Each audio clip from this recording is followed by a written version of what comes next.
To crack study. तो आइए आज देखते हैं अपना सेकंड चैप्टर यानी इनवर्स ट्रिग्नोमेट्री फंक्शन की मिसलेनियस एक्सरसाइज का क्वेश्चन नंबर 10।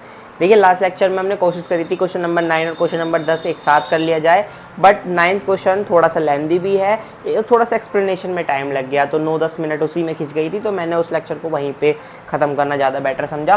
तो नया लेक्चर, नया क्वेश्चन, नया बहुत इंपॉर्टेंट क्वेश्चन 6 नंबर में कई बार बोर्ड एग्जाम में पूछा गया है, very very super most important question. तो आइए शुरू करते हैं बिना किसी देरी के। तो आइए देखते हैं क्वेश्चन नंबर 10। देखिए क्वेश्चन नंबर 10 याद रखने के लिए, जैसे क्वेश्चन नंबर 9 में मैंने आपको एक टिप बताई थी कि 1 + sin x दिखाई देगा, तो 1 का भी फॉर्मूला खुलेगा यानी इक्वेशन खुलेगी, और x sin x की जगह पे sin 2x का फॉर्मूला खुलेगा। यहाँ पे बस आप एक बात याद रखिएगा कि हमेशा 1 और कोस की दुश्मनी होती है, यानी कि अगर आपके पास कोस थीटा के साथ में आपको 1 दिखाई दे जाए, कोस थीटा के साथ में 1 दिखाई दे जाएगा, तो मेरे भाई कोस थीटा का कोई ना कोई सा ऐसा सूत्र लगाना पड़ेगा जिससे वो एक कट जाए। तो यहाँ पे इस एक को गायब करने के लिए मुझे इस x की जगह कोस थीटा बनाना पड़ेगा, इसीलिए मैं मान रहा हूँ कि x बराबर कोस थीटा रखने पर, एक बार फिर से समझ लो इस लाइन का मतलब ही क्या है, x बराबर कोस थीटा क्यों लिया गया है।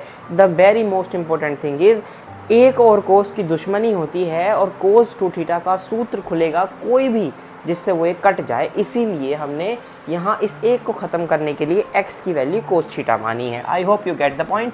अगर आपको समझ आ चुका है तो आइए अब शुरू करते हैं।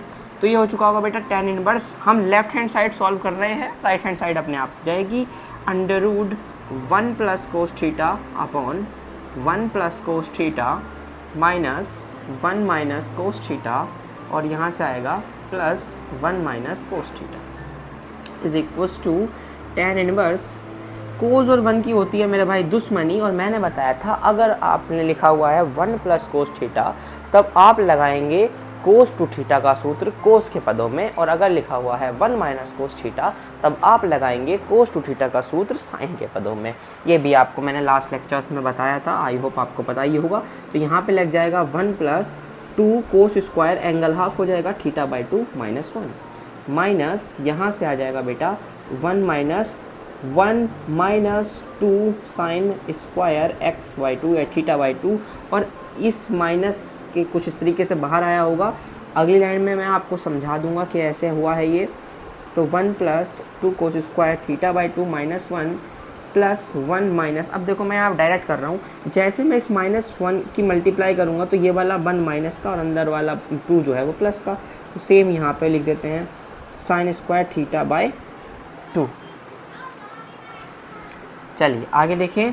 तो tan इनवर्स 1 से गया 1, 1 से गया 1, 1 से गया 1, 1 से गया 1, ये आया बेटा कोस स्क्वायर θ/2 है और उसके पहले 2 है, तो अगर मैं √2 बाहर ले लूँ तो ये स्क्वायर से तो ख़त्म हो जाएगा, यानी यहाँ से तो कोस θ/2 बचेगा, माइनस यहाँ से हमारा साइन θ/2 बचेगा, और एक जो √2 है वो मैं दोनों में से एक साथ ही कॉमन ले लेता हूँ बाहर।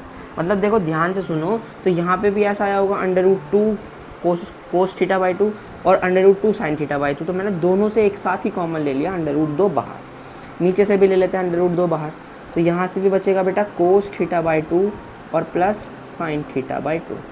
तो मुझे ये चीज़ें मिल गई अब, ठीक है। अब √2 से √2 कैंसिल हो गया, तो ये आ गया tan inverse cos θ/2 minus sine θ/2। अब ऐसा क्वेश्चन आपने करा है एक, इसमें आप कोस θ/2 कॉमन लेंगे तो ये बचेगा 1 - tan θ/2, ऐसे ही नीचे से भी कोस θ/2 कॉमन लेंगे, बचेगा 1 + tan θ/2, कोस θ/2 से कोस θ/2 ख़त्म। आगे बात कर लेते हैं tan इनवर्स, और इस 1, अब देखो ये बन गया 1 - tan θ/2 अपॉन 1 + tan θ/2, इसको अच्छे से सॉल्व कर लेते हैं तो ये हो जाएगा tan π/4 minus tan θ/2 upon 1 + tan π/4 into tan θ/2, और अच्छे से सॉल्व करके लिखें तो ये बन गया बेटा tan π/4 माइनस θ/2, tan के इन्वर्स से tan कट गया, π/4 माइनस θ/2 आ गया।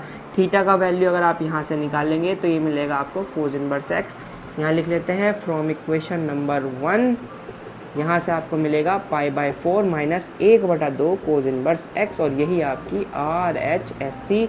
तो इस प्रकार से आपके बेटा hence proved left hand side बराबर आ जाएगी राइट हैंड साइड के। एक बार फिर से मैं आपको इस चीज़ को, इस क्वेश्चन को समझाना चाहूँगा। Question very very super most important है। एक बार ध्यान से सुनिए, कोस और 1 की दुश्मनी होती है और इस 1 को काटने के लिए ही हमने x का मान कोस थीटा रखा है। x का मान कोस थीटा रखते ही अगर 1 प्लस कोस थीटा है तो कोस का सूत्र खुलेगा कोस के पदों में, और अगर 1 माइनस कोस थीटा है तब कोस का सूत्र खुलेगा साइन के पदों में। बस इतना आपको याद रखना है।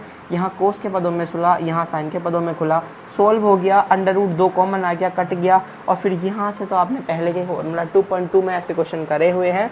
तो यहाँ से कोस थीटा बाई 2 कॉमन आया, बस वहाँ cos theta minus sine theta था, यहाँ थीटा बाई 2 है, theta by 2 common, 1 minus tan theta by 2 upon 1 plus tan theta by 2, 1 की जगह पाई बाई 4 आ गया, और उसको सॉल्व करा तो ये बन गया बेटा ten pi by 4 minus theta by 2, ten के इन्वर्स से टेन खत्म हो गया, pi by 4 minus theta by 2, theta की वैल्यू आपने यहाँ से निकाल दी। तो आई होप आपको आज का लेक्चर और ये बहुत इंपॉर्टेंट क्वेश्चन नंबर 10 समझ में आया होगा। उम्मीद करता हूँ आज का लेक्चर 4 या 5 मिनट का होगा हद से ज़्यादा, और इसमें आपको मैंने 5 या 6 नंबर का क्वेश्चन आपको एक बहुत अच्छे तरीके से समझा दिया है। तो अगर आपको लेक्चर अच्छा लगा है तो उसको लाइक कर दीजिए, शेयर कर दीजिए अपने दोस्तों के साथ जो भी 12th में पढ़ रहे हैं, अभी जिनको अच्छा कंटेंट देखने के लिए यूट्यूब पे बार बार सर्च करने की ज़रूरत ना पड़े। तो चलिए मिलते हैं नेक्स्ट वीडियो में, तब तक के लिए अपना ध्यान रखिएगा। नेक्स्ट लेक्चर में मैं इस एक्सरसाइज, मिसलेनियस एक्सरसाइज के जो बचे हुए क्वेश्चन हैं वो सारे कंप्लीट करा दूंगा। तब तक के लिए ध्यान रखिएगा अपना। मिलते हैं एक स्टडी पर।